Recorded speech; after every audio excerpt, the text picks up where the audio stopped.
Hi there. Good morning. Good morning.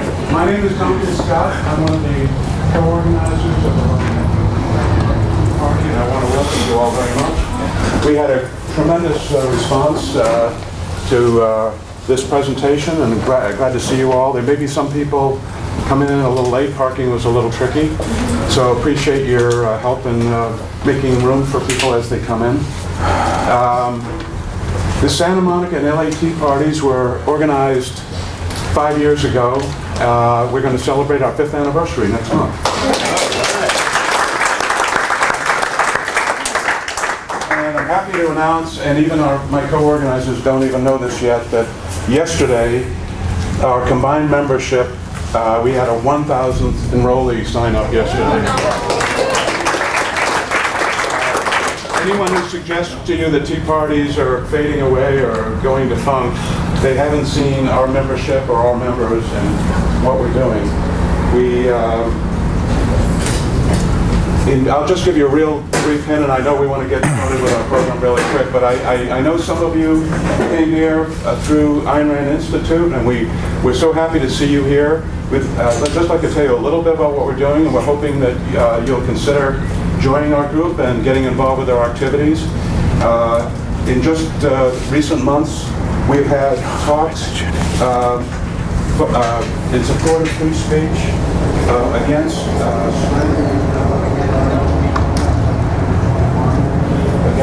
government bureaucratic control of education through Common Core. Of course, we've been fighting Obamacare. We've been rallying against racial division and racial warfare. A lot of it directed right at tea parties. We've been fighting for fairness in media. We've been fighting against government abuse, such as the IRA targeting of conservative groups. What did I say? Same thing. NSA, IRS, your initiative. Of course, we've been campaigning for fiscal responsibility and against these horrible bailouts and entitlement programs that are running our country. And of course, we've been fighting for free markets and capitalism with all our heart. All these things I just mentioned we've done in just the past year. We are really busy. We are doing more events and more meetings. We invite you to go to our website, which is lasmteaparty.org. lasmteaparty.org. You'll see all our events.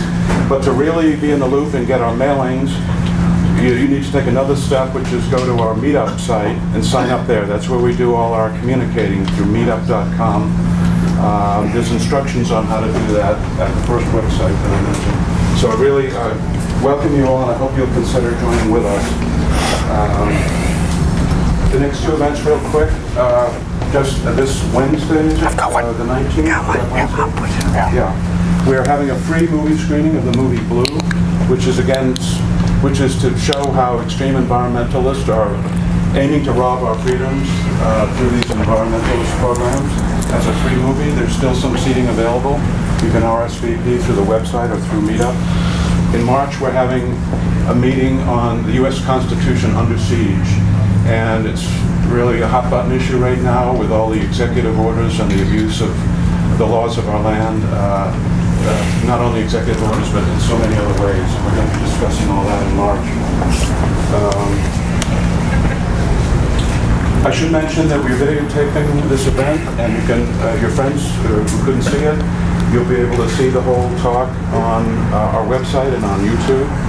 I also mentioned, because you may be heard or seen in the video, so just letting you know in advance that this will be posted on the internet. Now, for our presentation, this is a very big personal pleasure for me. I've been an admirer and advocate of Ayn Rand my entire adult life, and done many projects related to Ayn Rand, and to have Yaron Brook from the Ayn Rand Institute is a special thrill. Sorry? Speak up a little. Oh, okay. I would say this is a personal pleasure for me because I've been a lifelong advocate of Ayn Rand's ideas. Is that better? I had the privilege, actually, of working for a few days, briefly, with Ayn Rand in restoring the old classic film, We the Living. And I also had a less pleasurable experience doing some of the writing for the two of the Atlas Shrugged movies. The third one is just wrapped filming this past week, and at least there will be a film version of the entire Atlas Shrugged book, such as it is, and hopefully it'll drive people to read the book and learn more about Ayn Rand. Now, I would like to introduce our speaker for today. Yaron Brook was born in Israel, has been an American citizen since 2003. Sure. Since 2003. He is the executive director of the Ayn Rand Institute. He is a writer whose writings appear all over, Wall Street Journal, Forbes.com, USA Today. He is on many national radio and television interview programs. And he's authored a number of books, and I think the most recent is Free Market Revolution, How Ayn Rand's Ideas Can End Big Government, which he co-authored with Don Watkins. Don Watkins. And that book is here and available for sale. And at the end of the meeting, there's some free literature also that you can pick up. And Dr. Brook will also autograph your books for you if you care to buy this book. So our subject today is reclaiming the moral high ground, and I'm thrilled to introduce Dr. Yaron Brook.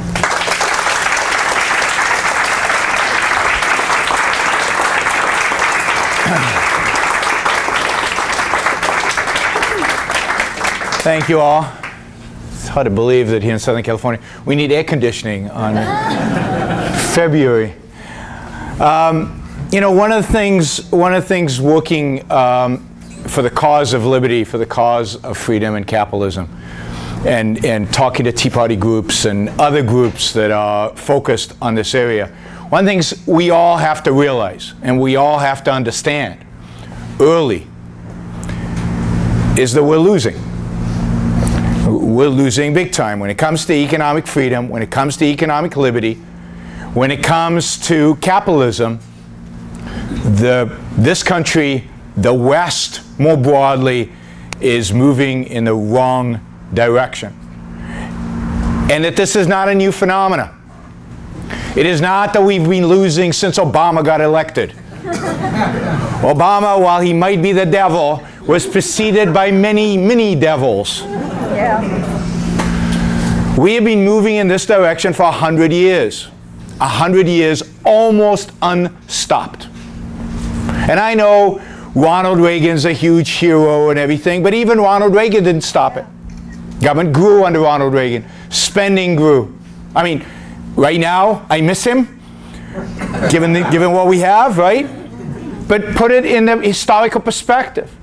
Since, actually, it turns out to be exactly 100 years ago when Woodrow Wilson was elected president, we got an income tax and we got the Federal Reserve, all passed in 1913, implemented in 1914. So it's exactly 100 years. We have steadily been moving away from capitalism. Some administrations accelerate it, like FDR, Johnson, Bush, Obama, Nixon. Almost all of them accelerated. What am I talking about? Right? And some slow it down, like Reagan. But that has been the trend. And it doesn't matter how much we've advocated against it, right? I mean, there have been fantastic voices arguing against statism, against the growth of the state, against the complete domination of government over economics. We've had great economists, whether it was Milton Friedman or von Mises or Hayek as an economist. We've had economic voices speaking up and explaining the economics of why capitalism works and statism doesn't. We've had lots of organizations dedicated to this. We've had people advocating for the capitalist case. And yet it seems to have done almost nothing. Almost nothing. And we've got history on our side. We've got facts. We've got reality on our side. Because the last 250 years have basically been a political economic experiment, right? Across the world, in different places, we've experimented in all kinds of economical, political systems. Some have a lot of freedom and a little bit of control. Some have lots of controls and no freedom, right? We've had the whole gamut. 19th century America to the Soviet Union and China under Mao. And even China under Mao versus China today with some freedom. We know what happens. You can play with these dials, right? Historically, more freedom, less freedom. What happens when you increase the amount of economic freedom? Prosperity. No matter where in the world you do it, no matter what era you do it, what do you get? Prosperity. Prosperity. When you respect private property, when you create the rule of law, right? And when you leave people alone, you get prosperity. I mean, there are even places in Africa right now that are tinkering just a little bit, giving their people a little bit of freedom, some property rights, some rule of law, and those places are doing well. Versus the other place where everybody's still killing each other and everybody's starving. So we've seen this. We've seen America in the 19th century with astronomical economic growth. Unprecedented human history. Even today. Economic growth, absorption of millions of immigrants, no problem. Right? To where we are today, as we've dialed up more and more government involvement, our economy slows, we have more crises, we have more problems. All you need to do is study history, and you can see it. And if you look across the world, you can see East Berlin, West Berlin. You know, to young people, you have to explain these days that the Berlin Wall was built so that West Berliners wouldn't escape to the East, right? Because capitalism is so evil. I mean, we know the story of what happened. We know the story of what happened when the wall came down. And to our shock, Eastern Europe was even worse shape than anybody expected. To our shock, it turned out the Soviet Union wasn't growing as fast as the United States was, in spite of what the CIA and other economists claimed. Right? So we've run the experiment. And we, those who believe in liberty and freedom and capitalism, we won. We won that experiment. The Berlin Wall came down. Okay? Even today, all you have to do is go to a place like Hong Kong. How many of you have ever been to Hong Kong? Before you die, you got to go visit. No, this is a special place. It is astounding. 75 years ago, there was nothing there. There was a fishing village in the middle of nowhere. It's a rock. There's nothing there. There are no natural resources. Right? According to most economic theoreticians on the other side, Hong Kong could not be possible. Because what did they have in Hong Kong? Nothing. The British came there and established the rule of law. They respected property rights. No real safety net. No social programs. Nothing. And millions of people flocked there. They went on boats. Some of them swam. They would do anything, risk their lives, risk their families' lives, to get to this rock where there was nothing. And today you go there, and Hong Kong today has more skyscrapers than New York City. It's an amazing place, an astounding place of wealth, of vitality, of energy, of creation, of hard work, of productivity. Per capita GDP in Hong Kong today, remember 75 years ago, a fishing village, per capita GDP, which is a measure of individual wealth, is equal to that of the United States. The United States, right? Richest country in human history. And here's this little nothing. And again, no oil or some easy way to get rich. No, they got rich by working hard. Okay? So you can see it. It's right there. And you can see the results. I mean, it's amazing. What freedom does is amazing. Doesn't matter. We still turn our back to it. We still reject it. We're still walking away from it. You know, we have by far the best medical system in the world, right? If you get sick, you don't want to be anywhere but the United States, right? Why? Because it's the only one that has some freedom in it. I won't call it a free system because it's not, right? 51 cents of every dollar spent on healthcare pre-Obamacare was spent by the government. So it's only 49% free, right? But that's more than any other place in the world. So guess what? You have more innovation. 75% of all medical innovation in the world happened in the United States. And when Berlusconi, right, the very, very wealthy, corrupt prime minister of Italy, gets sick, where do you think he goes? He doesn't go to France, which has the #1 rated healthcare system in the world, according to the United Nations. Right. He comes to the Mayo Clinic or the Cleveland Clinic. He comes to the US because he's got money. And he knows that if you're sick, now if you're healthy, socialism works fine. Because you don't have to use it. And you get the snivels, you go in, they don't charge anything. It seems to be nice, right? Now, even then it doesn't work fine, but it seems to work fine, right? But if you're sick, this is the place to be, right? So let's work against that, right? Let's change the rules, i.e. Obamacare. And Obamacare is just the beginning. It's going to get much worse. Let's change things to make it less free, so it's less good, so we all suffer. And everybody goes, fine. And you think American people don't like Obamacare? That's a myth. It's not true. The polls that show 56% of Americans don't like Obamacare, you know why they don't like Obamacare? At least 10 to 15% of those 56 don't like Obamacare because it's not single-payer universal health care, because it's not socialized enough. Most Americans either support Obamacare or support something a lot worse. A minority of Americans believe in free markets in healthcare.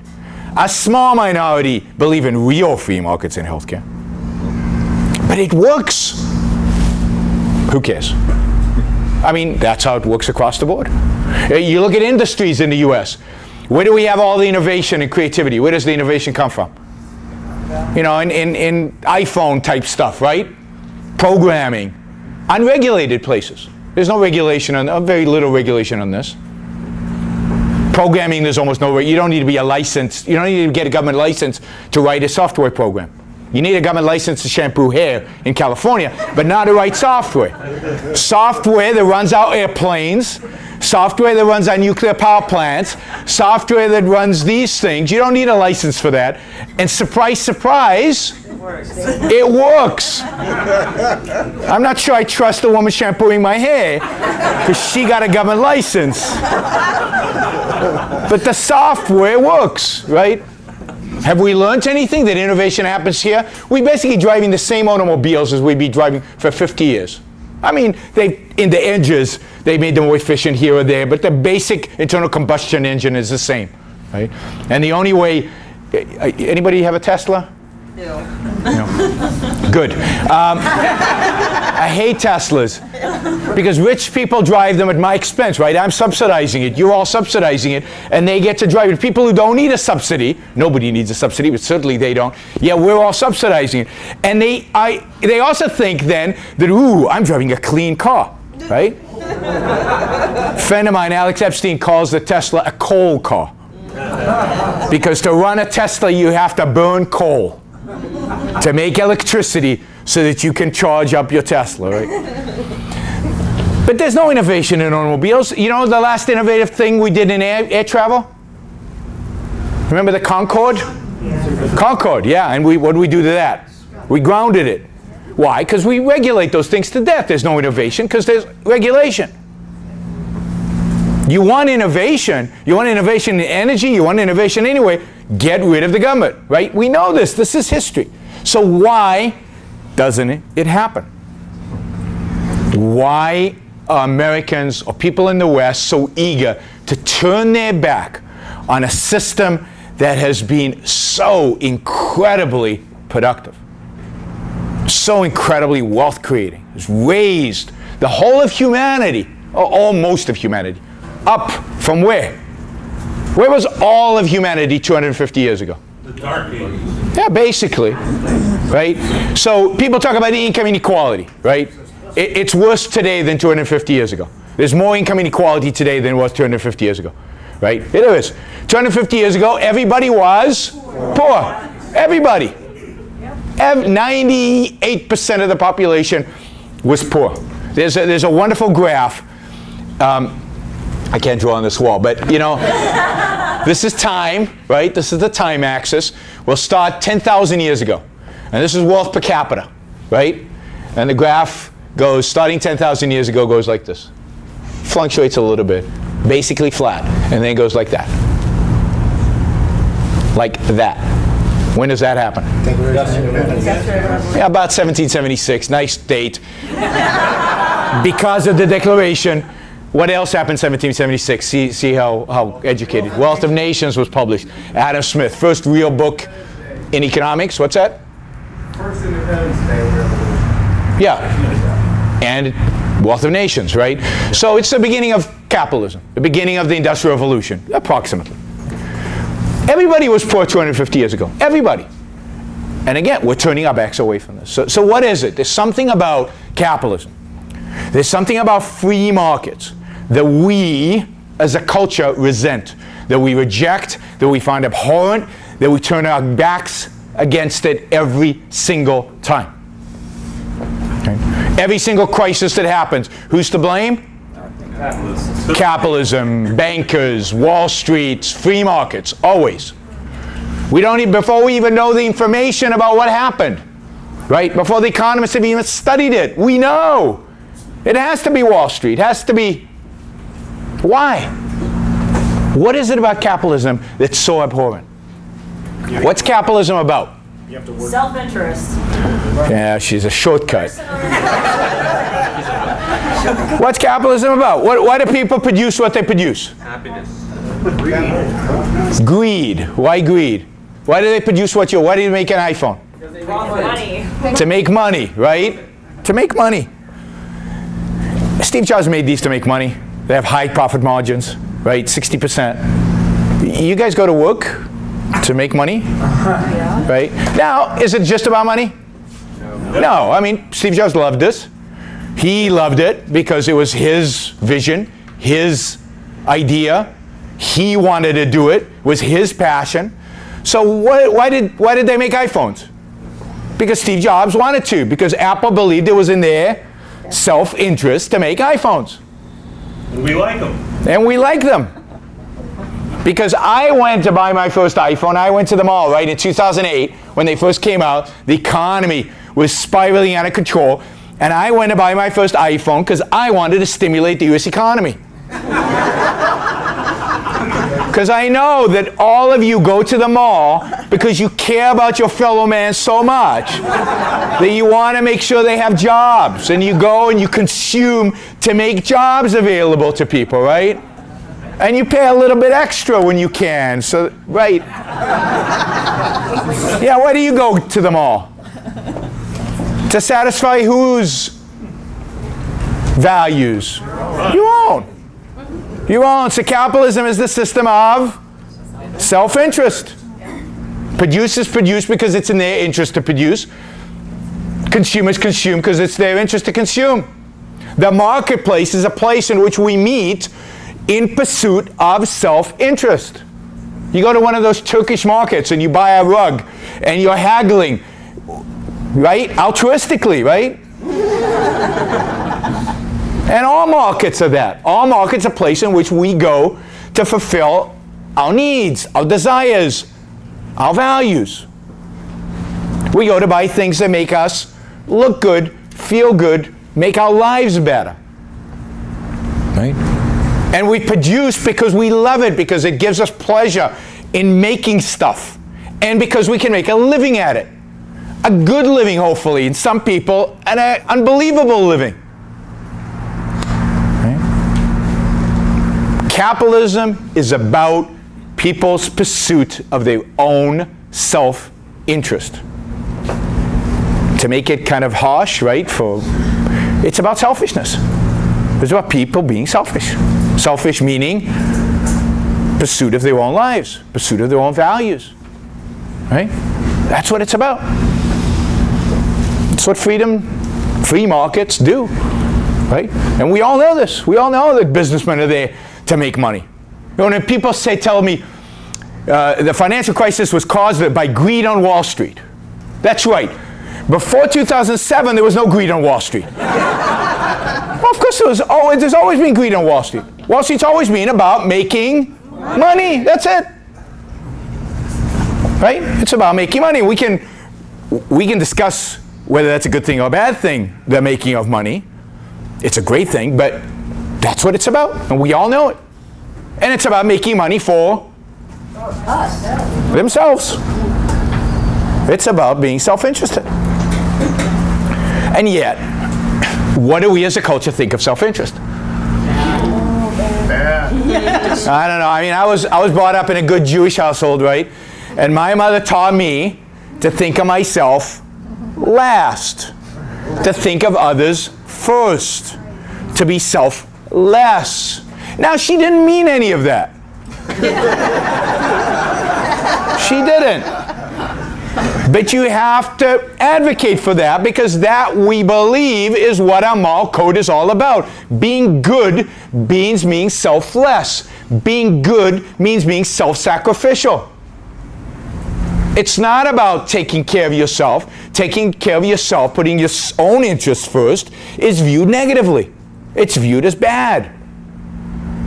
So the primary focus of morality in our culture, whether it comes from religion or whether it comes from a secular source, is always sacrifice. Sacrifice is noble. Sacrifice is good. And let's be clear about what sacrifice is. When I bought the iPhone, did I sacrifice? No. Why? I gave up $300. I like my $300. You wanted the phone more. I wanted the phone more. The phone was more important to me, a higher value than the $300. So I won because I got something of higher value, and Apple won because they made a profit. To them, it's worth less than $300. Win-win. What's a sacrifice then? Win-lose. Sacrifice is giving and getting what in return? Nothing or something less. It has to be a loss. If it's a gain, then what? Then it's a trade. Then it's just like buying an iPhone. I mean, we throw the word sacrifice out as if it's like we don't know what it means, which is exactly the case, right? Right? So, you know, when somebody hits a sacrifice fly in baseball, it's not a sacrifice, he's trying to win. It scores a run, right? So it's not a sacrifice, right? When the guy doesn't take the shot in basketball but passes, he's not sacrificing. He's trying to win. Winning is important. That's the higher value than taking the shot himself. So morality, though, is all about, the common morality is all about sacrifice. It's all about giving. It's all about doing for others. Denying self, rejecting self. Who are moral heroes? Mother Teresa. Yeah, Mother Teresa is the classic, right? Why is she a moral hero? What's that? Why is she a moral hero? Because she gave up everything. She grew up middle class. She gave it all up, went to India, worked with the poorest of the poor, you know, seemed to suffer while doing it. If you read her diary, she was miserable. I mean, she was, but that's her virtue, right? If she was happy and living in a mansion somewhere and driving a Ferrari, even if she'd helped exactly the same number of people, would she be a saint? No. It's her suffering that makes her a saint. That was in her self-interest, though. Oh, well, we can debate that. If she thought it was, then she was pretty dumb, right? Because look what kind of a life she led in the end. She made a mistake, a big one. But I doubt it was a mistake, because I don't think she was trying to pursue her self-interest. She never gave her self-interest a thought. She was doing what she believed was a moral duty. It wasn't about self-interest. It was about duty. It was about doing what she was supposed to do. And that was to sacrifice and not think about what's in her own self-interest. But that is noble. That is good. Our culture holds that as the essence of goodness. Let's take somebody who I think has done a lot more for humanity than Mother Teresa. Let's take Bill Gates. Bill Gates builds Microsoft. He makes $70 billion for himself. How does he do that?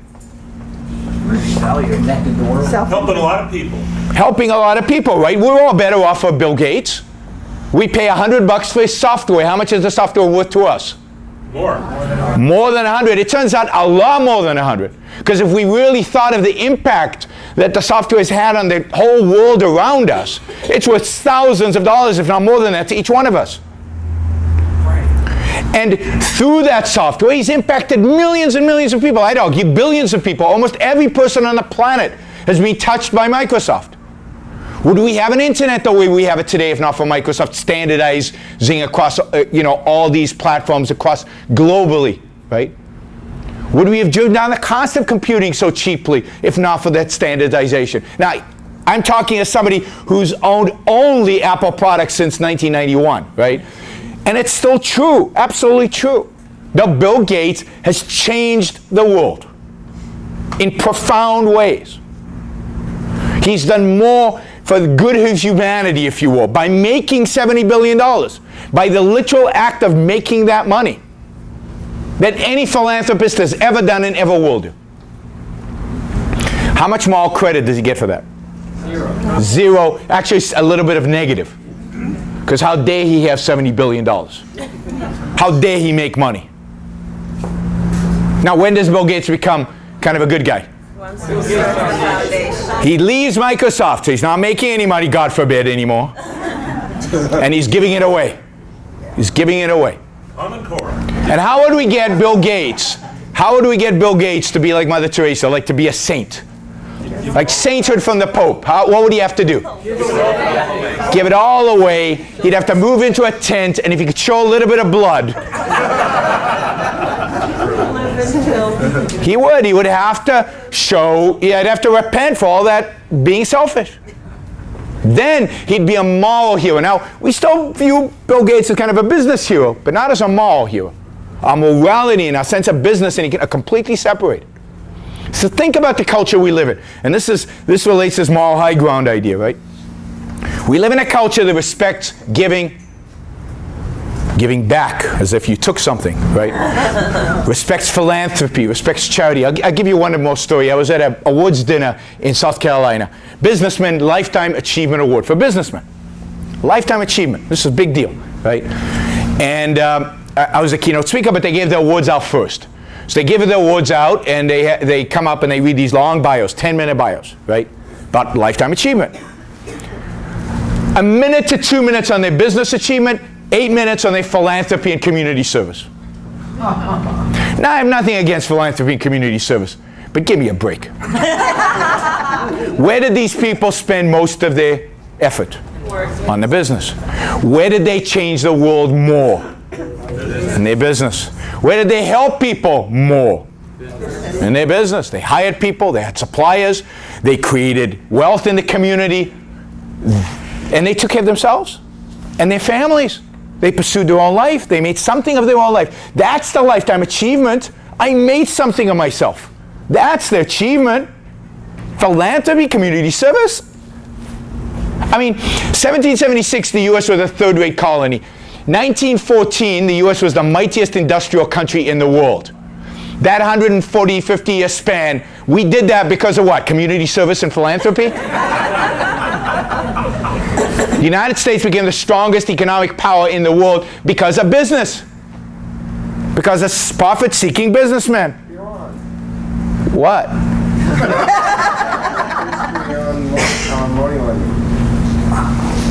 We're not doing money lending now. Right?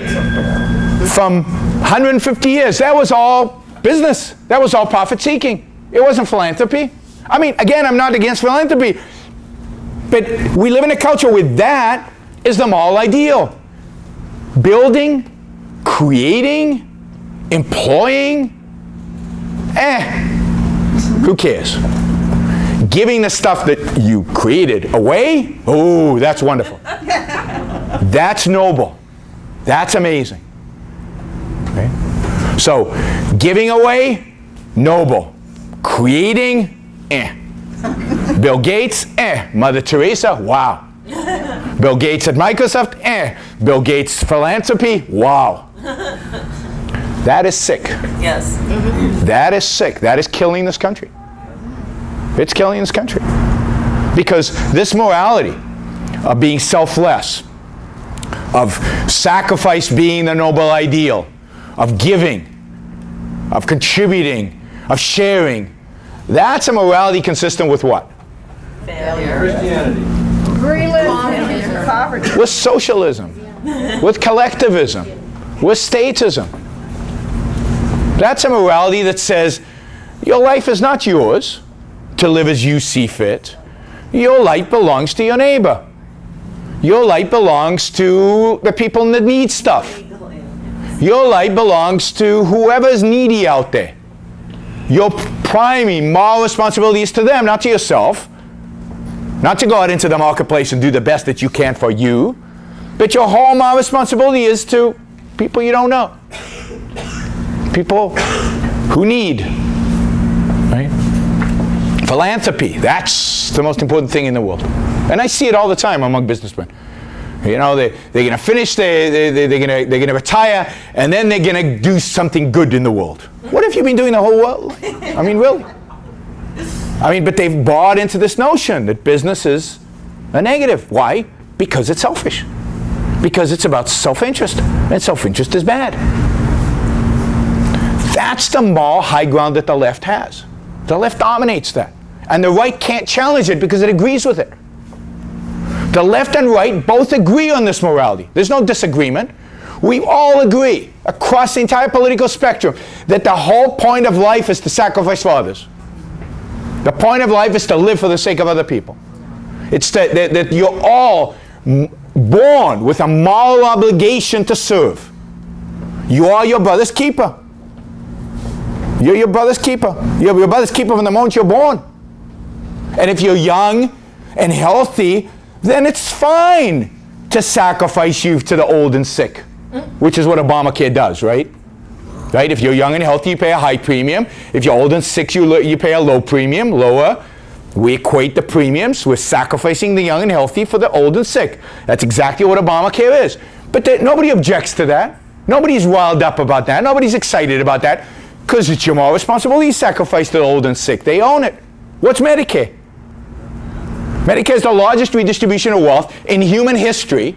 In human history, from the young, who are poor generally, to the old, who should be okay, because they've had a whole life to save. And if they haven't saved, why is it the fault of the young? Right. And for every dollar you paid into Medicare, some of you, and the Tea Party groups always have some Medicare recipients. For every dollar you paid into Medicare, you will be spending 4. You will. And who picks up the other 3? Your kids and grandkids. Yep. But that's okay, because it's okay for them to sacrifice. That's what they were born for. Our moral code tells us. Our moral code is built around that. So nobody objects. When does a Republican object to the Medicare? They never do. If they do, then they want to tinker with it. They don't want to repeal it. They don't want to do away with it as the most immoral system ever created by man.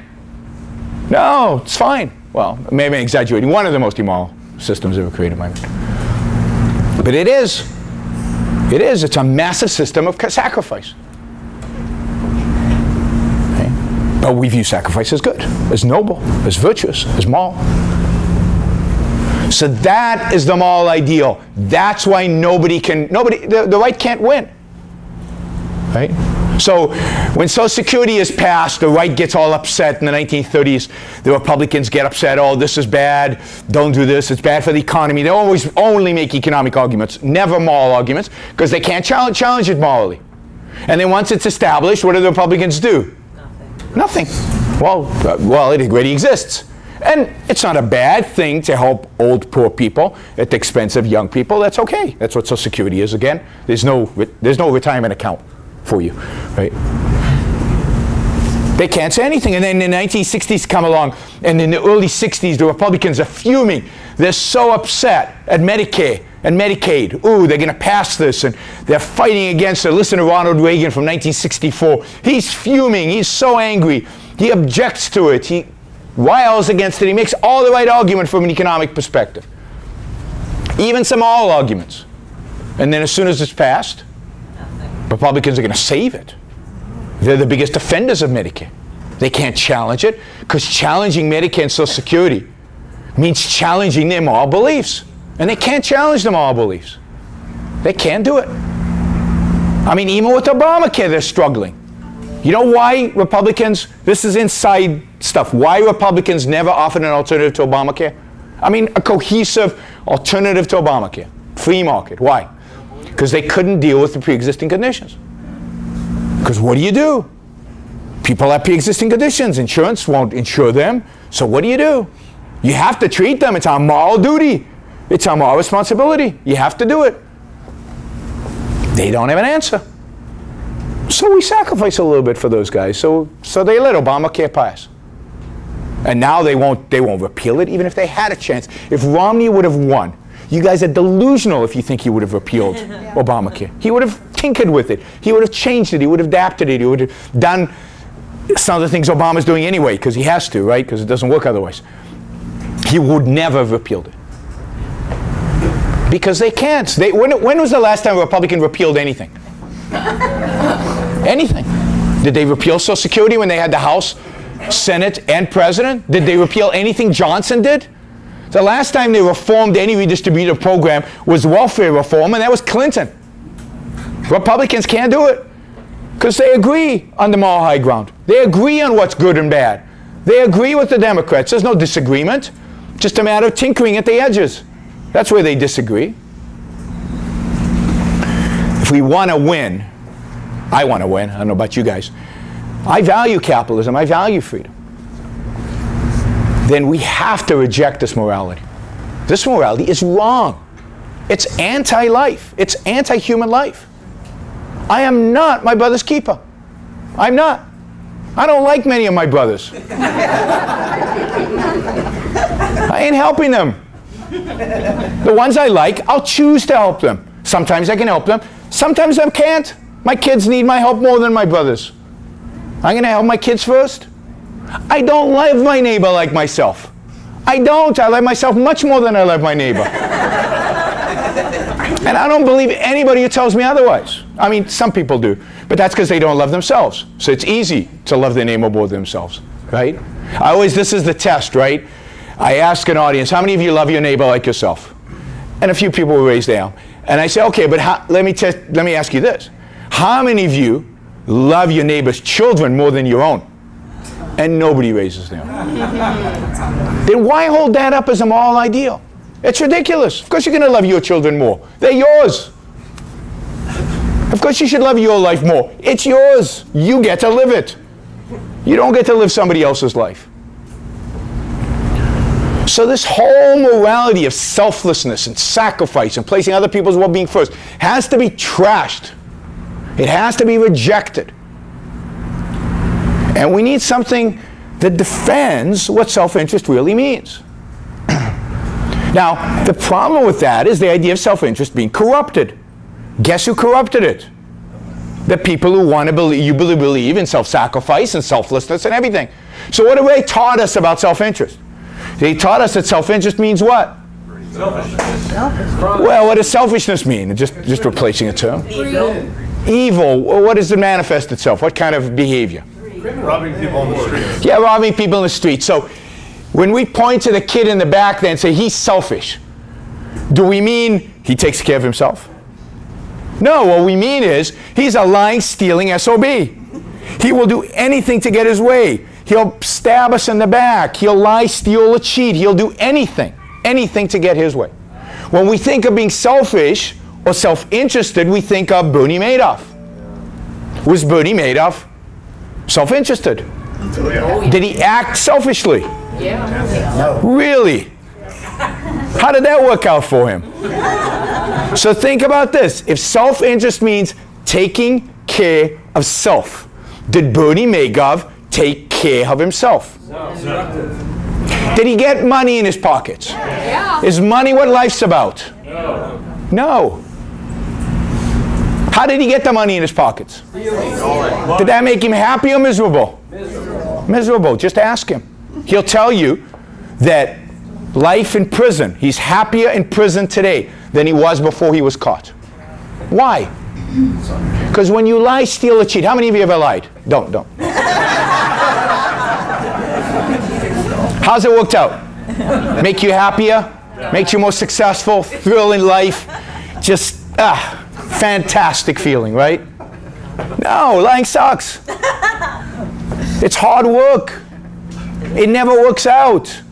Lying usually requires what? More lying. It requires, it requires lying. Typically we lie to whom? Ourselves. People, well, ourselves, we'll put that aside. So the people we care most about, ourselves included, right? Right? Lying is an unbelievably self-destructive policy. I mean, I've reached the age, and I know some of you have too, but I've reached the age where I can't remember what I did last week exactly. I can't. I travel a lot, I do a lot of stuff. I can't remember what I did last week. Now imagine I have to lie about what I did last week. I mean, I have to remember two things. I have to remember the truth, and I have to remember the lie. Hard enough for me to remember one, but it's actually much more than two things. Because I have to remember the truth and who I told it to, the lie and who I told it to, why I told these people, why I didn't tell these people. It's like way too complicated for my simple mind. And it's destructive. I mean, you only have so many brain cells. Why use them up to lie when nothing comes of it? Very expensive. You're almost always caught, and it's very, if you're in business and you lie, very expensive directly at the bottom line. Across the board. Absolutely. In private life, it's expensive. Try it with your spouse sometime. Right? It's horrific. Lying is a self-destructive policy. But because Bernie might have happened to get cash in his pocket, that means it's good for him? No. It's not, life is not about money. See, that they've taught us, the selfless people have taught us that we only care about money. That being self-interested is just about money. We measure success by money. No, money's good. I'm not against money, but money's not what life's about. Money's one of the many values one has in life. And it's usually a value that we use to get other values. Right? But if we undercut it all by being miserable because we're lying to everybody and we have no friends, we can't look anybody in the eye because we're deceiving everybody, then the money's worthless. The money's worthless. Doesn't give us any good. If you steal money, what is the value, one of the great values of money? One of the great values of money is it represents our ability to create, to make, to produce values in the world. And that other people value those values because we can sell them and we get, whether it's our labor, right? We can sell our labor and we get money and we feel good because we're worth something. Somebody values our efforts. And we get self-esteem from that because we work hard and we get pride, we accomplish things and we get paid more when we accomplish. Why do billionaires keep working? And not just working, but keep striving to make even more billions. Because it's a measure of the values they're creating. It's not that they need the money. It's not that they're going to spend the money. It's that it's a measuring stick. It helps, right? Wow, I created another $1 billion of wealth. Isn't that cool? It's self-esteem. It's pride that they get from it. It's that sense of self-worth. If you steal money, what's your self-worth? What you're saying is, I can't make it. I have to take it from somebody else using force. I'm no better than a caveman. That's what it is. You're returning to that period in human history where there was nothing. It was all force. We know now. So you have no self-esteem. You get no pride out of stealing. And that's why thieves are miserable. Liars are miserable. So when I talk about self-interest, I'm talking about self-interest. Living life. Making the most of your life. Pursuing the values that'll make you happy. Living life to the fullest. Nobody lies, steals, and cheats to get that. That's about pursuing real values. Now, what's the most real value? What's the most important value? Life. Your life. Life, but to pursue life, right? What are the most important values to pursue in order to get life? Hard work. Work and so on, but even more fundamental than that, how do all the values that we have, where do they come from? From your mind. Yeah, so think about what kind of an animal we are, right? Look at your neighbor. Pretty pathetic. Right? We're weak. We're slow. We have no claws. We have no fangs. Right? You try running down a bison and eating it.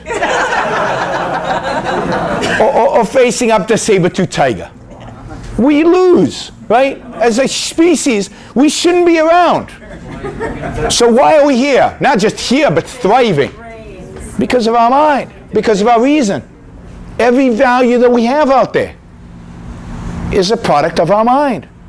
So if you want to live a life, what's the most important thing you should cultivate? Your mind. So your number one virtue, the number one thing that's most important for you to pursue is Rationality is your mind, is reason. You want to think. Life is about thinking. It's not about stealing, it's not about lying, it's not about cheating. You want to be selfish? I have one piece of advice for you. Think. And grow rich. Well, maybe. Or you might choose a profession where you don't go rich. Right? It's not about money.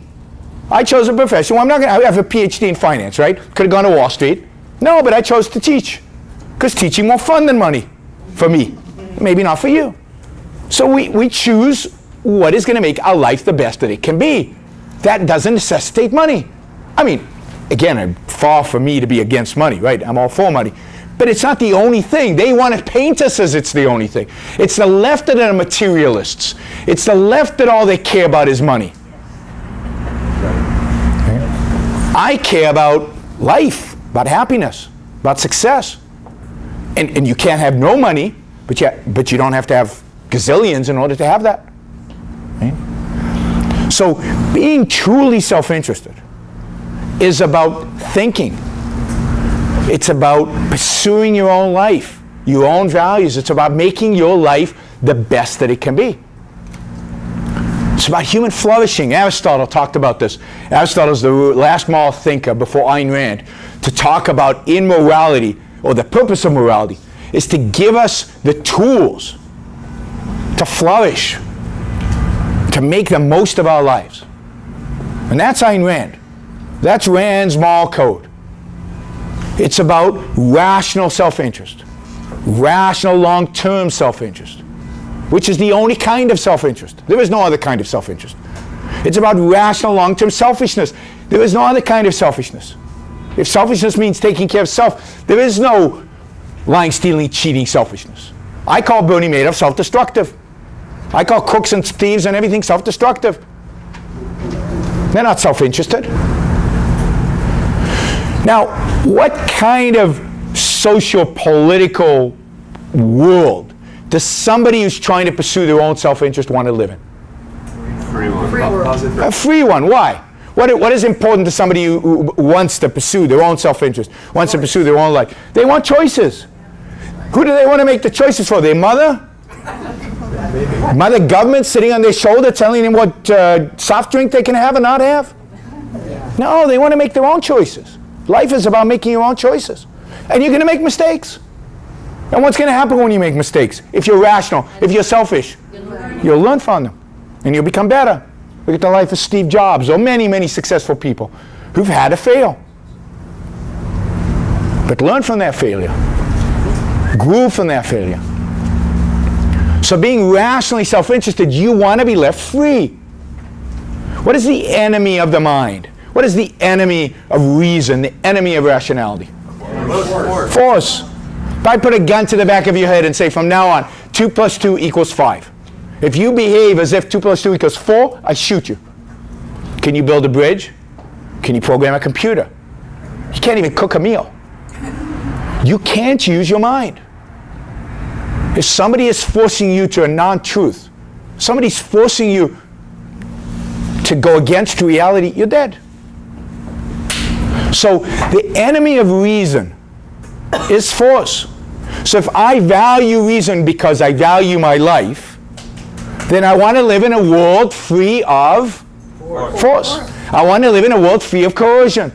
I want to live in a world where people don't force me to do things I don't choose to do.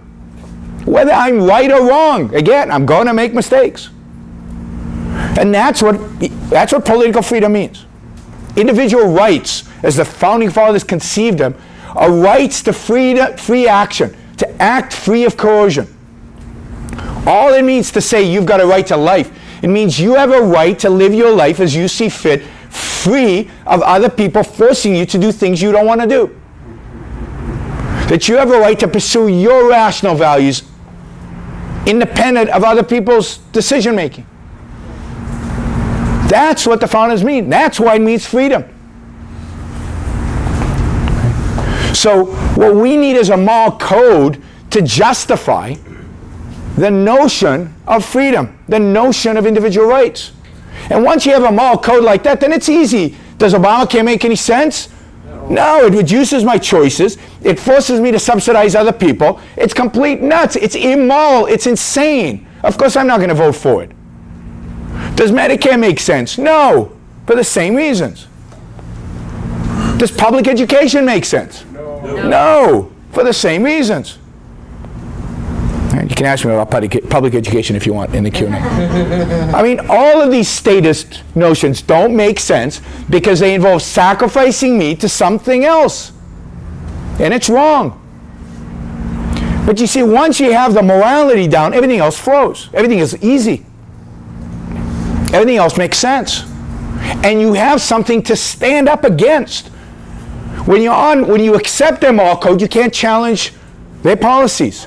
But when you reject their moral code, then their policies are immoral, they're evil, they're wrong. All the terms that they use against us, we then cower. Well, we shouldn't. Wait a minute. No, your morality is wrong. Your morality is anti-life. Your morality is anti-American. Your morality makes no sense for a human being trying to live on this earth. That's the focus, right? So, and implicitly, it is this morality, a morality of individualism, a morality of self-interest, that it's the heart of the founding of this country. Because while the founding fathers were not revolutionaries when it comes to morality, they were political revolutionaries. And they got that the morality, wasn't quite right. And you can see that from the Declaration of Independence, in my view, the most important political document in human history. You cannot understand the Constitution. The Constitution doesn't make any sense unless put in the context of the Declaration. The Declaration states the principles by which this country should be established. And the principle is that each one of us, has a right to our own life. Not to be, there's no brother's keeper in the Declaration. There's no sacrifice to your neighbor. There's live your life, which means free of government coercion and free of your neighbor's coercion. We each of us have a right to our own liberty, to think the thoughts that we wish, to pursue those thoughts, whether we get a government license or not. I mean, a government license is a violation of our individual rights. You have a right to shampoo hair whether a bureaucrat believes it's okay or not. And, shampoo is ridiculous, but that's true of all licensing. The government has no job in telling you what you can and cannot do, what you can and cannot think. There's no difference. And in the most self-interested, selfish political statement in human history, each one of us has a right to pursue our own happiness. Our own happiness. Right? Now, if we want to win, what we need is a morality that justifies and underlies the right to life, liberty, and the pursuit of happiness. That morality, I believe, is Rand's morality. It's a morality of rational self-interest. And that is, if we're going to win, it's a revolution to bring about that morality to replace the nonsense that exists today that we need to engage in. Thank you all.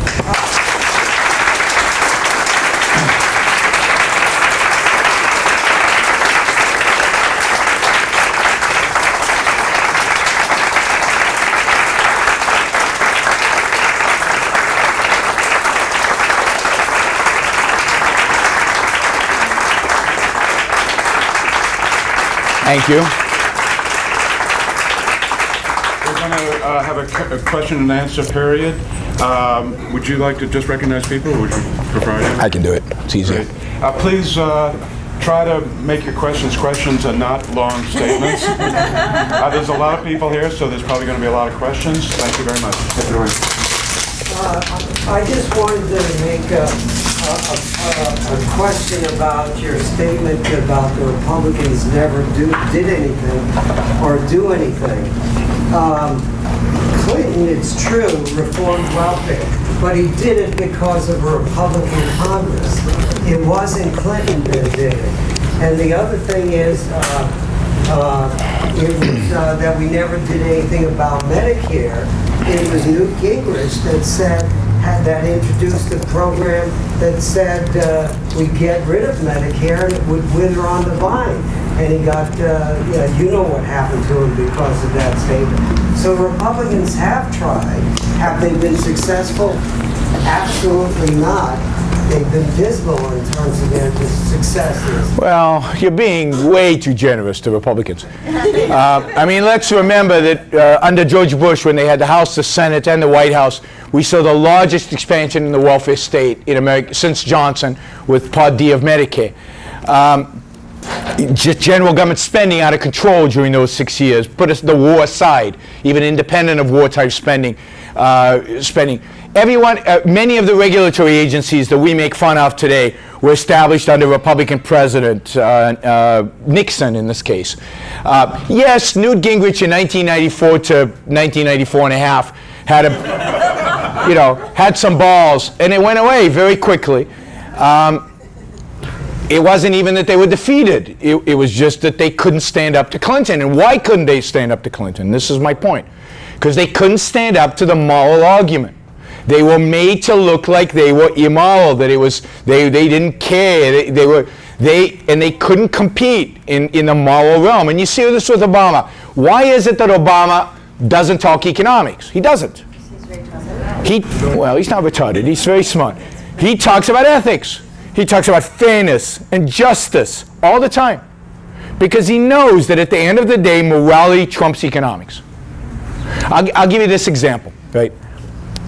I can, in 5 minutes, explain to you 100% convincingly that the minimum wage increases unemployment of unskilled laborers. This is Economics 101. It is not hard. It's supply and demand. You raise a price, the demand for that good that you've just raised the price goes down. It's simple. You do that with any product. That happens, right? This is 101, not hard. I teach this. You can teach this to students. They'll all get it in the exam. You raise the price of labor, the demand for the labor goes down. You raise the price of unskilled labor, the demand for that unskilled labor is going to go down. So unemployment among unskilled youth goes up when you raise the unemployment rate. Now, everything held constant, which is hard empirically to do, but that's the reality. That's like the law of gravity. It is. This is basic laws of economics. And you can show this, and you've got lots of examples of this. You do the test, you test the students, they all get it. They all get that if you raise the minimum wage, it actually hurts the people you're trying to help. Then you ask them, are you for the minimum wage? Oh, yeah. Because it doesn't matter. It makes them feel good as if they're helping them, even though they know it's not helping them. I mean, that's the morality. Because I saw debates online. There's a debate between two guys for abolishing the minimum wage and two guys for raising it, right? And the guy for the raising the minimum wage stands up and he says, I don't get this debate. This is a stupid debate. He says, nobody believes in abolishing the minimum wage. That would be cruel. That would be horrible. We should be debating whether to raise it or not, but not to abolish it. And that's it. He won the moral high ground. Right? That's how he establishes the moral high ground. The beginning is 7.25. Now let's talk about up. But down is unthinkable because morality, you'd hurt poor people, and it's our moral obligation and duty to help them, even though it doesn't quite help them. But remember, it helps some people. Who does it help? Who does the minimum wage going up help? It helps unions because many union salaries are tied to the minimum wage. It helps older people working in McDonald's who probably who are a little bit better than the younger unskilled guys, and they're going to stick around and they're going to get paid a little bit more.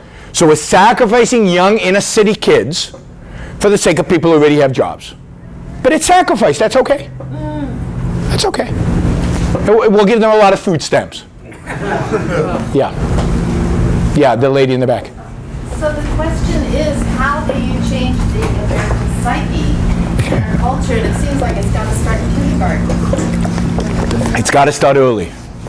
So I don't think it quite has to start at kindergarten for this reason. Biology gives us a little advantage, and that is that somewhere around the ages of 14, 15, we get this burst of hormones that causes us to question everything. So that kids suddenly wake up and they don't believe anything anybody says. I mean, most of you are parents. Those of you not remember this, right? You don't want to believe your parents. You don't believe your teachers. You don't believe in authority. You're open. You want to discover the world. You want to discover truth. So I think if you can catch them, I believe the window is 14 to 30. With all due respect to everybody, after 30, almost nobody changes their minds about anything. The brain gets calcified, it's hard. I'm not saying nobody, but very few people change their minds about stuff. So if you want to make the effort, it's the young people. So how? Education, education, education. You got to expose them to ideas. You've got to teach them about the ideas. You've got to, you know, engage them with those ideas. Now, how do you do that? So at the Institute, what we do is we basically get them to read Ayn Rand. Because the novels have these ideas in them. Yeah. And many of them will get them. Most of us probably got these ideas from Ayn Rand. So we have a program that offers free Ayn Rand books to any English teacher in the United States if they agree to teach them. And we thought, you know, we'd get a few thousand here and there. 400,000 copies a year. Wow. So 10, 15, 20 years out, that's a revolution, in my view. Then you support them, and you give them lesson plans and teacher guides, and you do all that. Then you get the kids onto your website. We'll have a brand new website in a few weeks that is geared towards exactly that audience, high school kids, college kids coming there for the first time to discover this world. And the whole new website is going to be very much geared towards that. We're scrapping everything we do on the web to gear it towards young people. Then we hit them in college with college talks, but that's what even when we go to Congress, I'll give you an example. We have an office in D.C. and we do these sessions for in Congress where we give speeches once a month. I don't want politicians to come. Right? I don't actually put a sign on the door, no politicians allowed. I want the staffers to come. Because the staffers, average age of a congressional staff is 26. They're the ones who read the bills, write the bills, tell the congressman how to vote. But more importantly, they're self-selected, ambitious already, right? They want to make a difference. They tend to be idealistic, and they're going to go either grad school and become professors or think tank people or politicians. But I can influence them at 26. I can't influence every cantor. I've tried. Can't influence every cantor. But when they're 26, I can influence them. So that's who I invite. That's who we speak to. But what do we do now? You've got elections now. You have all these things happening. You vote for the... GOP, for example, have a campaign. You vote for the GOP realizing that they're terrible, but that they're better than the alternative. But you have to be very realistic. The Republican Party today is awful. I mean, the Farm Bill. Right? Now, let me just tell you what happened with the Farm Bill, right? So Republicans got really upset about the Farm Bill, Tea Party Republicans, and they said, we don't like the food stamps, right? Food stamps, it's grown, it's all this, so we don't want the food stamps. They separated the bill out, right? And they cut food stamps a lot, and they voted for that. And then there was this other piece of the Farm Bill. You know what the other piece of the Farm Bill is? Subsidies and goodies for farmers. And we said, oh, we'll cut food stamps, but we're going to increase this. So every Republican in the House, every single Republican in the House, including Tea Parties, voted for the subsidies and voted to cut food stamps. Now that's insane. That's not a party of free markets. Now, I would say, who cares about the food stamps? Poor people, we screwed them by having this economy where there are no jobs. That's the last battle I want to fight. Rich farmers or any farmers. Guarantees on prices, insurance that the government has to provide, that should be zero. Now, tomorrow, not in 5 years, tomorrow should be zero. And then we'll deal with the food stamps that first prove that you're not the party of big business and the rich, and then deal with the poor. The poor are not the problem, by the way. It's the middle class and upper middle class that are the problem. Who benefits from Medicare and Social Security, which are bankrupting the country? Middle class, not the poor. So leave the poor to last. Deal with everything else first and then deal with the poor. But no, we're going to cut $20 billion off of food stamps and feel good about ourselves while we pay $500 billion in crony payments to farmers. That's what landed up. And in the final bill, Tea Party Republicans didn't vote for because it didn't cut enough from the food stamp program. Not because of this. Yep. How would you address an otherwise objectivist leading thinker who wants to hold on to the semantic word sacrifice or draw some arbitrary distinction between selfishness or self-interest, and then but who would otherwise maintain consistent beliefs but those semantics. Like, how would you address that with the motion? I mean, Jim, please. yeah, how would I address people, and I know people like this, who don't want to adopt the rational self-interest idea. They want to still hold the old idea that selfishness means all this bad stuff. Well, that's what they mostly hold on to it, but they draw arbitrary. Yeah, they draw all kinds of. I mean, it's a technical question. You know, I think they muddy the water. I think they make it more difficult to fight because I think they confuse people. You know, I think we should be united on the terminologies that we use, and I think it's very confusing if you start doing all this bisecting. And I think at the end of the day, selfishness means taking care of self, and then the question is, what does that mean? And that means being rational and all the things, being productive, being honest, you know, that's what it should be. So all these little divisions make it much more complicated, much harder to win. Yeah, like Rush Limbaugh goes on the program. Yeah, well, Self-interest and selfishness. Well, I know, but that's Rush. Yeah. Yeah, I agree with Rush. There are two different things. But I just wanted to ask you a question about, you mentioned, you know, about the RAND. They're talking about morality of self-interest. That's the basic. And you talked about how there is a difference in morality in terms of certain moralities we should reject against other moralities. Yep. And we do live in a postmodern society of, you know, relativism, and as far as morals go, I mean, if you go around the room, sure, people have different morals about different things. So what I wanted to get to my point, Madison, you know, when Madison talked about in the Federalist 55, in the Federalist Papers, he talked about the idea that there's a degree of depravity of morality in all of us, meaning mankind itself is immoral in many ways. So they were looking for the best morality too, in the sense that, you know, like you said. So here's my point. If the RAND Institute, I mean, the idea of RAND, what you were talking about, is the self-interest is the objective of morality. The founders seem to go to a higher level than that. They went to a higher moral law when they talked about the laws of nature and nature's God. We reject that idea today. People rarely understand what that even means. You go around the room, I mean, so I don't believe that's a higher morality. I think it's a lower morality. Okay. What was the question? Good question.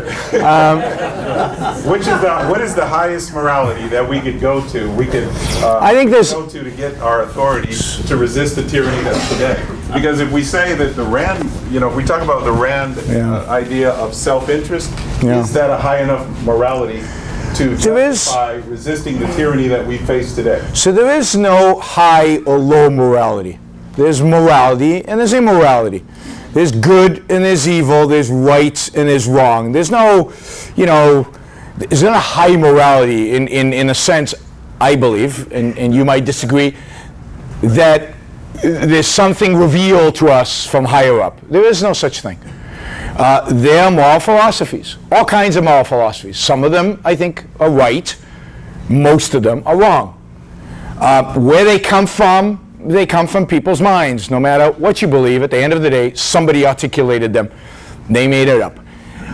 And the question is, are they rational? Are they not rational? Are they pro-human life, which is my view is the standard, or are they anti-human life? I believe that the morality that tells you that you are your brother's keeper, that sacrifice is good, is an anti-human life morality that has been used since the beginning of time to control you. Because if you're your brother's keeper, then I can control you because I get to tell you what your brother needs. Or your brother gets to control you because he tells you what you need. It is a wonderful morality to control you because you're not after yourself. You're not about yourself. You're about other people. And I get to talk to you. I get to tell you what other people think because, or what God thinks, because you're not communicating with God. I get to talk to him and I get to tell you how to behave. So there is no upper lower moralities. There's only one morality, or one good one and bad ones. And my argument is this, it's simple. You can choose your own morality. That the morality that advocates for self-sacrifice, the morality that advocates for statism, for selflessness, is consistent with statism. It's consistent with socialism. It's consistent with the things that you don't adhere to. And that conflict, the conflict the founding fathers had, And I'll admit it, the Founding Fathers did not agree with me on morality. They would have rejected, I mean, I think I could have convinced them, but I don't know, right? I don't know. But they didn't agree with my morality. They created a political system, in my view, that was opposite of the morality that they held. They held a morality that should have resulted in socialism, but they weren't socialist. They believed politically in political freedom. And it's that conflict, the conflict between a morality of selflessness and a political system of selfishness, which have been colliding. And guess who wins when there's a conflict between politics and morality? What wins? Right. Morality. And that's why we've been drifting left. We've been drifting towards statism. And I'm saying if we want to stop that drift, I'm urging you to rethink your morality.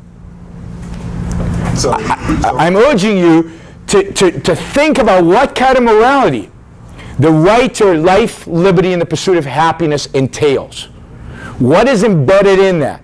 Isn't that the concept of sacrifice? The concept of selflessness? I don't see it. To me, the right to life, liberty, and pursuit of happiness implies a morality of self-interest. Now, I don't like to start with politics and then go to morality. I like to go to morality. But since we all can agree on the politics, it seems, I'm going to challenge you to rethink your moral code. And I believe that if we don't, this is what I tell Tea Party groups all over the country, if you don't rethink the moral code, which is hard for you, it's hard for everybody, because it goes against what we were raised on. It goes against what our preachers tell us. It goes against what our philosophers tell us. It goes against what our teachers tell us. So it's hard. But if we don't do it, we lose. That's my argument. Thank you. So a couple of people have asked the question, what is the solution? And you came up with one. You said education, and that's what you're doing. And I think that's great.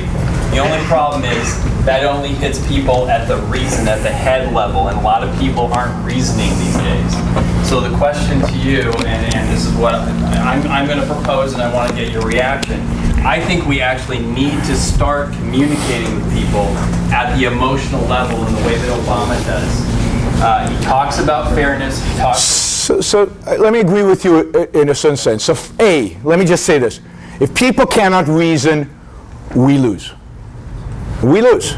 If people cannot reason the technology we have, the life we have, that's finished. To wake people up, but how do you wake them up? I agree. Note what I used as the primary example of how we do that. Novels. Ayn Rand's novels. What's unique about novels? It's a story. It's emotion. I just lectured. Was it a cool, reasoned, analytical lecture? Or was it a passionate appeal to your emotions? I don't believe there's a conflict. I can reason with you and appeal to your emotions at the same time. It's what Ayn Rand does in the novels, what I try to do in my lectures. But I agree. I'd like to see movies, television series. I'd like to see, anybody see this short commercial Cadillac just put out? Yeah. Just came out during the Olympics. You see it? It's fantastic. You go to YouTube, look for this commercial Cadillac. It makes fun of Europeans. It talks about what it means to be American, a certain aspect of what it means to be an American, done in a clever kind of funny way. We need that, and it's Cadillac, government motors. But that's a sad part. But it's so well done. We need more and more of that. But don't give up on the reason, and don't assume that when I say education, it's just numbers and facts. Morality. When I talk about educating for morality, there's no more emotional thing than what should I live my life for? Absolutely. The problem with the conservative movement is that we are too focused on giving people statistics, facts, evidence. We need to start talking to people's hearts. That's the point. Yeah, but you see, the way conservatives are using that statement today, and just read Arthur Brooks' latest stuff, this is how they interpret it. How do you talk to people's hearts? Children. By selling out. By selling out. By basically telling them that, yes, the only thing we care about are the poor. But the poor do better under capitalism, and we need a safety net because because it's cold not to have a safety net. Forget it. Once you start that route, the left has won again. So you've accepted their moral code. It's absolutely true that the poor do better under capitalism than any other system. We should say that. But to make that the focal point of everything we say is a complete sellout. And then to give it on the safety net, a complete sellout. So the way conservatives use that idea of going for the heart is going for selflessness and sacrifice and living for others and you are your brother's keeper. And that's not what going to the heart should be. What going to the heart should be, I think, is appealing to people's self-interest. It's appealing, you know those army commercials, be the best that you can be? That's what we're about. We're about individuals being the best that they can be, living their life to the fullest, having a happy, fulfilling, flourishing, successful life. That's an appeal to emotion that is to the hearts of people that can really drive. It's what the founders did, right? You have a right to life, liberty, and the pursuit of happiness. What's more to the heart and to the mind at the same time than a statement like that? Read the Declaration of Independence, right? If you read it properly, you should have tears in your eyes. And when they list the reasons why they're revolting, tick off all the ones that exist today, and you can add many more, right? We're in worse state than they were under the British, and yet, yeah, in the back. You're talking about things that it's very hard to get rid of these social workers like Social Security or Medicare. The thing I usually talk to my liberal friends about is, the whole thing about freedom and choice. It's like, okay, well, if you believe in these things, then you should make it a choice. If you can opt in or opt out of Medicare, right? Only those people with a brain in their head would opt out, and it would collapse, right? And of course, you kind of hint at that, and then they quiver. But if you're really into freedom, right? If you believe that it's a great idea, then you should be able to. But they don't. Without forcing it on them, right? Yeah, but you see, you think they believe in freedom. I mean, think about what we're doing with Obamacare right now. There've been newspaper article after newspaper article after newspaper article demonstrating the fact that Obamacare is basically sacrificing young people to sick and old people. And nobody cares. Everybody goes, fine. I mean, isn't that what insurance does? Well, of course it doesn't. Yeah, well, that's the other excuse. Young people will eventually be old because the system would be bankrupt by the time they're old. But yes, that is the reasoning, right? You'll be old one day. But right now is when I'm trying to make a living. Right now is when I want to start my business. Right now is when I need that extra dollar. I can save up so when I'm old I can pay higher premiums. And hopefully I'll be richer when I'm old so I'll be able to afford higher premiums. Who hasn't asked? Yeah. Yes, I agree with everything that you've been saying. 100%. That's scary. 100%. And I'd just like to add that, yes, I believe that we are born into this world. You can see it in little babies. We want. It's nature. Everybody comes into this world wanting something. And that's a good thing. It's not a bad thing. Absolutely. So you're right. We should frame it in that way. But also, I think that experience teaches, not words, and we may be going through a cycle where we will have to feel the pain, and then the young people, your timing will be right. So let me tell you something about pain. Human history suggests that when time gets really, really, really bad, people don't actually wake up and say, if only we were freer. What they do? Because how did it get bad? It got bad because their values are slowly eroded and eroded and eroded, and they never spoke up and eroded. And when they get to that point, they say, where's a strong man who can lead me out of this?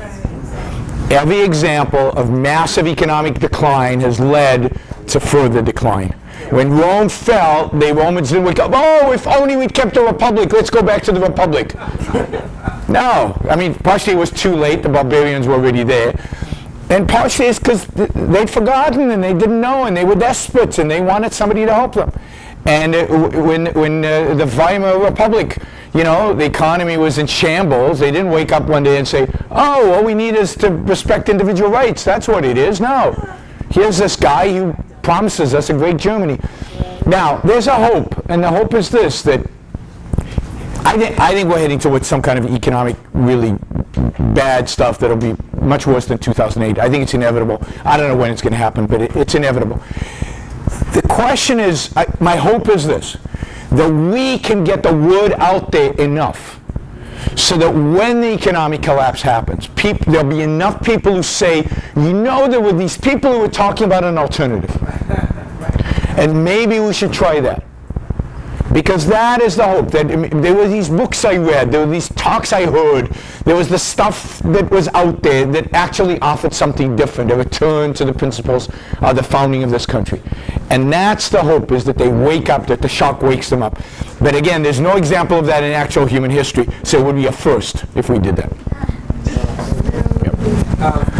According to Wikipedia, there's about between 1 million and 2 million Tea Party people who call themselves Tea Party. Yeah. Since there's a political movement that wants to reject tyranny, do you think it would be good for the Tea Party people to try to influence each other by trying to adopt this morality, as you're trying to do by offering the books to the younger people too? So since, for example, the Founding Fathers had a very good political movement that brought freedom to this country, the morality was contrary to yours. But they brought this freedom. Now the Tea Party, if they were to adopt this morality, could be, even for 1 million people, a pretty significant force. Sure. 1 to 2 million people. Wouldn't that be something that, just like all these groups in Washington that scream and yell to get things done, couldn't they have a much greater impact than changing the whole country from children? Absolutely, and this is why, I speak to Tea Party groups. You guys are the only hope the country has. In many ways, you're the only voice out there speaking for economic liberty. There's no other voice speaking for economic liberty out there as a grassroots effort, if you will. And if we're going to save the country from an economic liberty perspective, it's the Tea Party that's going to do it. But it's a challenge because the Tea Party rejects this morality, explicitly, implicitly. So it is an issue of education. Educate, educate, educate. Whether it's educate kids, educate Tea Partiers, educate. But we can't, if the Tea Party grants the left the moral high ground, the Tea Party will lose. That's my fundamental message. The other question I think Tea Parties have to ask themselves, more on the politics side, is should you be aligned with the Republican Party? Should you consider a third party? Yeah, well, no. The Republican Party was a third party. It got rid of the Whigs, right? The Republican Party is sick, really sick. It doesn't know what it stands for. It's got moderates who stand for nothing. I read now there are 4 different parts of the Republican Party all fighting with one another. There's the religious right that only care about the social issues. There's the moderates who don't care about anything. There's the free market group, and I can't remember what the 4th is. Theocons, I said. That's the rhinos are the moderates who don't care about anything. I mean, maybe it's time. Maybe it's time. And yeah, you'd lose a few elections. But long term, maybe it's the only hope this country has. I don't think it's something that should be off the table. I think it's something to be considered as an alternative political movement. But if you do that, it has to be based on the principles of individual liberty, and it has to therefore get away from all the social issues that kill the Republican Party. This Republican Party is dying, in my view, because of the religious right. And you're not going to get young kids, you're not going to get kids voting for the Republican Party, and the kids are the future at the end of the day. They'd rather pay for Obamacare than vote against gay marriage. Right. Yeah. So, my question is, do you think it's going to get to the place where we might have to take up another revolution and overthrow the government because it's so screwed up that it's not going to change from a small group of people? It might, but I hate to say it because the founders had a pretty rough time because they were up against the British. But these guys in Washington have nukes and big tanks, and I think we're a long way away from that. And I think if it comes to that, then it's horrific. Don't romanticize what a revolution looks like. A revolution for most of us is the end of the world because most of us won't survive it. Guerrilla warfare is different. And guerrilla warfare and so on. But don't remind. Plus, it's about you have to kill people. Yes. No, it's not pleasant. And you're killing Americans. You're not just killing anybody. So I'm not an advocate. If the time comes and it's necessary, so be it. And this is this is when I think it's necessary. It's when we lose free speech. When we lose the ability to do this. We're losing elements of free speech, there's no question. They're trying to shut down the radio. Well, they're not trying to shut down the radio. They're trying to... You're sending in their thoughts. No, they're trying to establish what they call fairness doctrine, which is bad. It's very bad. But remember, the fairness doctrine existed in the 60s and 70s, and it wasn't that free speech was gone in America. It's bad, and it's getting worse, and they will come after free speech. There's no question they will come after free speech. What the IRS did is a big step towards going after free speech. That is the most horrific thing the Obama administration has done. Why everybody's quiet about it, I have no idea. But the fact using the IRS for political purposes, I don't care if it's left or right, is the most horrific thing this government has done. So, yeah, they're going after it, but we still have the opportunity to get our ideas out there. It's still true that radio is dominated by conservatives. It just shows you the weakness of those conservative radio talk show hosts that we're not winning, right? Because they dominate. There's no problem in the media. Conservatives get upset about the media. What problem in the media? There's more pro-conservative media today than in human history. I mean, Ronald Reagan won in an era where there were 3 networks, ABC, NBC, CBS, that's it. All of them hated his guts. And he won. Today, when was the last time anybody here saw ABC, CBS, or CNN, or any of these networks news? I don't watch television news at all. I get all my news on the internet. And I have 1,000 different venues I can get it from the internet, right? So the options from the perspective of media are so vast today that the media is not the problem. Yeah. Lincoln and the Republican Party took over the Whigs from a moral position. That's right. They had the moral high ground about being against slavery, being for human rights, and that's where we have to be. We That's right. have to get to the guts of people. That's right. Which is what I think you're saying. What Mark was saying. So we have to we're for individual rights. We're for individual rights. We're not for state rights. We're not for this rights. We're not for that rights. We're for individual rights. And individual rights mean individual rights. It means government, get out of our lives, out of our boardrooms, out of our bedrooms, leave us alone, let us live our lives. And that's a political party that stood for that. Even if it wasn't as if it was radical as I am, it would lose. I'm not saying put number 1 on your agenda the repeal of Medicare. You'd lose if you did that. You have to do something about Medicare. Paul Ryan's plan is not a bad first step, make it a voucher system. But you have to have principles. You have to stand for something. You have to have the moral high ground. Start with a political party that stands for individual rights, that takes a pro-economic liberty and a pro-social liberty perspective. And I think a political party like that today could win. Yes. It would win. Now, it might take 2 or 3 political cycles to win, but the Republican Party is dead. It's finished. Because it doesn't stand for anything. It has no moral high ground. It's against the poor, and anybody who says that's not true, just look at the Farm Bill. It's pro-subsidies for the rich. Look at the Farm Bill. It's an awful, awful political party that wants to repress gays, wants to repress women. It does. Nobody wants to go to the party. Nobody wants to go to the party. We all vote for Republicans because we hate the Democrats more.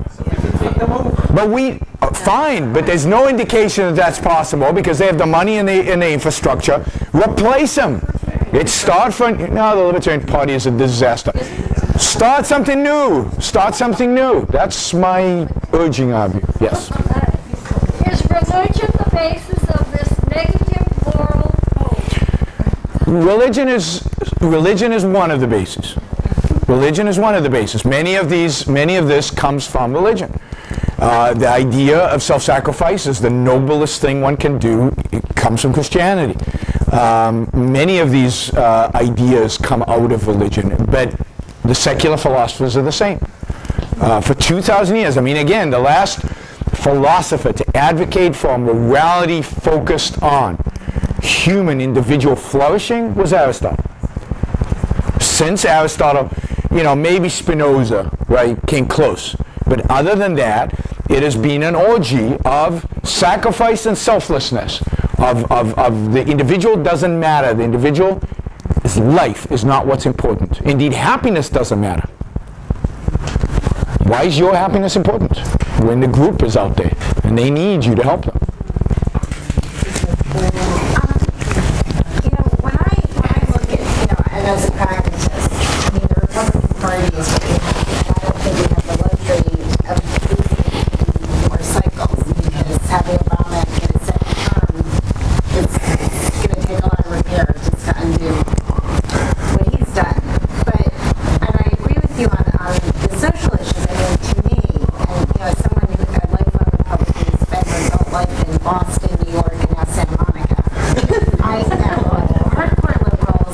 only supposed to be 20% of the electorate, you're never going to get anywhere with it because they don't care about America. That's right. They don't, and they won't even listen to you.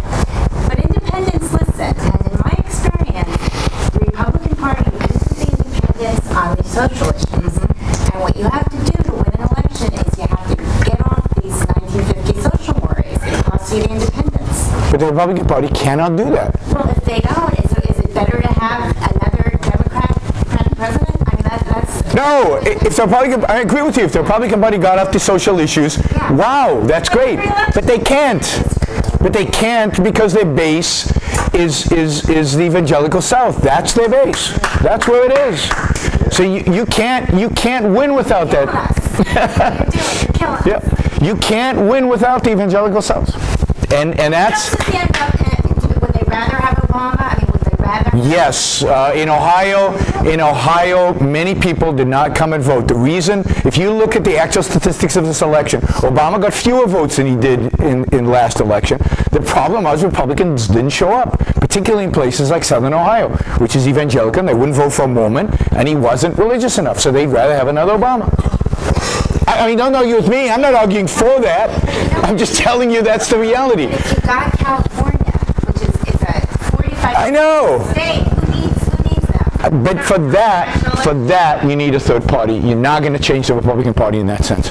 Unless you had a Ronald Reagan type candidate. You know, because Ronald Reagan brought the evangelicals into the Republican Party. They weren't there before. They were Democrats before Reagan. Reagan brought the moral majority in with the Republican Party.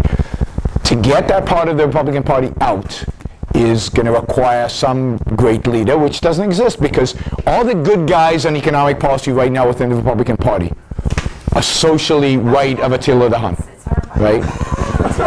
I mean, Rand Paul, who I like on economic policy, is for changing the Constitution to make conception the beginning of individual human life. It's life, yeah. It's a reality, in other words. I happen to believe that there is some compassion, which the left likes to use as its moral high ground, is capitalism. Yes.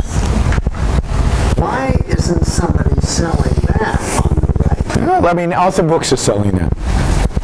Arthur Brooks is selling that all over the place. And it's true, but I believe that if we lead with that, we lose. Would you repeat that for us? That compassion is on the side of capitalism. Capitalism is the most compassionate system because it helps the poor more than any other system. The poor do better under capitalism than under any other political economic system. And we should trumpet that all over the place. But that can be the lead because the standard is not the poor. The standard is the individual. And the individual does better under capitalism than any other system. Poor, rich, middle class. The only people who do worse under capitalism are who? Who does worse under capitalism? The statists. Well, statists, looters, lazy bums. You know, wife-beating drunks do worse under capitalism, right? Because they get the check and food stamps in the current system, and they wouldn't get anything. Nobody would give them charity. They would starve in the streets under capitalism. Good. Right? So it's anybody who's willing to work, anybody who's willing to be positive about their own life, take any kind of responsibility over their own life, is better under capitalism, poor, middle class, or rich. If you're rich, but you got rich by getting handouts from the government, capitalism's not good for you. If you're middle class, but what you love about the middle class is Medicare and Social Security, that is not having to worry about saving, right? Capitalism is not good for you. Capitalism is good for people who are willing to think for themselves, save, take responsibility. In other words, any responsible individual human being. And that's what our focus should be. And yes, that includes the poor. But that's it. Once we lead with that, we've accepted the idea that it's their poverty that makes them special. Their poverty doesn't make them special. Why? Why does poverty make you special? No. Why does that equate because capitalism as the most compassion? No, because I don't think capitalism is compassionate, right? Capitalism just is. It's not compassionate. It helps. It happens to be the system under which the responsible poor do the best. And they're talking about morality. But that's the responsible middle class and the responsible everything. See, but compassion is not morally that important. Yeah. Hi, Yaron. 2 more questions. I'd like to use the opportunity to talk about education a little bit. Yeah. And I guess it seems to me like public education is spinning on a lot of ignoramuses and people you can't think. And how do you think I know you're doing outreach with ARI, but how do you think you reach those people? Well, again, I think you reach those people through the books, through lectures like this. You reach them through, hopefully one day movies, plays, or whatever. We need to do more of that. You reach them where they are. So you go to campuses. You try. We're trying to create a student movement. You go to where they are and you try to engage them with these ideas. I don't know any other way to do it. Now, ideally, the idea would be to eliminate public education, because it is enemy number 1. And I mean eliminate public education, right? It should go. We should sell the schools and bring real innovation competition into education, and you'd create a phenomenal product. I mean, you can't even imagine how good education could be if it was truly 100% privatized. And we should advocate for that. See, the other thing that young people are interested in is kind of exciting ideas. This goes back to the heart, right? They want to get I go to campuses and I tell the kids, I said, in the 60s, kids your age were in the streets. They were demonstrating. They were pissed off. Now, they did some bad things, but generally, they were out there demonstrating in the streets. Why? Because there was a draft. Evil, awful draft, right? What is there today? Today, you're in a worse situation in a draft. As soon as you hit 18, you've got, if you count the unfunded liability, you've got over $300,000 of liabilities, right? And that's just the beginning. That's without student debt or anything like that, and probably without the pension plans of all those government employees and so on. You're immediately, then you've got Obamacare, which penalizes you for being young and healthy. And then you've got to pay all these bills. You're in a worse situation than those kids were in the 60s. Because in those days, I can't remember what it was, 1 in 10 was drafted or something like that. Today, it's 100% of you are screwed. Every single one of you will have not as good of a job in your future. You'll make less money than your parents. You think your grandparents' generation was the greatest generation? Bullshit. One of the worst generations ever. The fact that they fought a great war does not give them the right to suck your blood, which is what they're doing to their grandkids, right? You should be out in the streets. You should be demonstrating. You should have them all high ground. If they could do that in the 60s, you should be 100 times more outraged than they were. You got to give them a cause. And the cause should be their own life and their own happiness. Get kids out into the street demonstrating against Medicare, against Obamacare. You see, they voted for it. And to some extent, they voted for it because of the social issues, because they refused to vote for Republicans over that. And to some extent, it's because nobody's told them this stuff. Not in these terms, not in the sense of how much of their lives they're giving up for these kind of programs. And this is the other point that's important to make. When you take people's money, everybody goes, oh, it's just money. But what is money? Money is time. And what is time? Time is life. You said the draft, you're picking somebody up and you're putting them in Vietnam and there's a 1 in something chance they'll die or get maimed. Horrible, right? But here you're taking a person and you're taking 50% of an income through his life, because with the unfunded liabilities, they're going to have to be taxed at much higher rates than we're taxed today. And you basically said 50% of your time, 50% of your life needs to be dedicated to those people, not to you. That's disgusting. Disgusting is the right word. And that's heart, right? That's hitting them at the gut. That's what you need to do with young people to get them motivated, to get them out into the streets, because they should be in the streets. You've asked. This is the last question. Is it hypocritical to be fundamentally against Medicare and Social Security and blanket programs, but be on them at the same time? Or do you view it as a form of restitution? I view it as a form of restitution. Absolutely. I mean, I drive on the roads. I'm against public funding of the roads. I'm against public funding of a lot of things. But I live in this world. I'm being taxed. It's not like I'm not paying for these things. Why would I not use them? It's my life. So Ayn Rand made the opposite point. If you're for Social Security, you have no right to get it. Because you're for coercion. You're for forcing people. You're for stealing their stuff. You're the one who doesn't have the right. I'm fighting against it. I don't want coercion. I want true freedom. So I'm getting some of my money back. My money back. That's the approach I think it takes. I don't think it's hypocrisy to take this stuff any more than to drive on the streets when you believe streets should be privately owned. Let's show our appreciation.